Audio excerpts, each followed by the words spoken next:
Hello everyone, আসসালামু আলাইকুম। কেমন আছেন সবাই?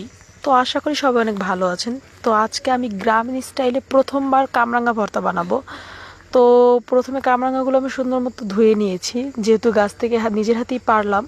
তারপর হচ্ছে সুন্দর মতো ড্যাং ড্যাং করে এক এক করে কেটে নিলাম।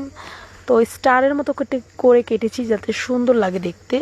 তারপর এদিকে হচ্ছে আমার দাদির অনেক পুরনো একটা খোলা ছিল, সেই খোলাতে করে 4-5টা শুকনো মরিচ তেল ছাড়া আমি টেলে নিলাম। তারপর হচ্ছে গরম গরমে আমি সবগুলোকে গুঁড়ো করে নিলাম। একেবারে সব যেই কটা নিয়েছি সব গুঁড়ো করে নিয়েছি, অনেক ঝাল ঝাল খাবো। তারপর হচ্ছে সেই যে কামরাঙা কাটা ছিল সেটার ভিতরে গুঁড়োগুলো ছিটিয়ে দিলাম। তো পুরোটা সবগুলো দিয়ে দিয়েছি অনেক ঝাল করে খাবো বলে। তারপর সামান্য লবণও দিয়ে দিলাম, পরিমাণ মতো যতটুকু লাগে আর কি।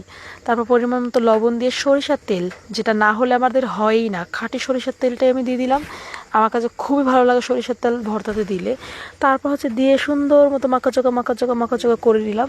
মাখতে মাখতে আর কি শহীদ হয়ে যেতে হবে, তাও মাখা ছাড়তে হবে না, মানে মাখা ছাড়া যাবে না। তো এই তো ভাগ করে নিলাম, যেহেতু অনেক বড় বড় করে ভাগ করছি, সবাই পরে ছোট ছোট করে খেয়ে নিবে, সবাইকেই দিব।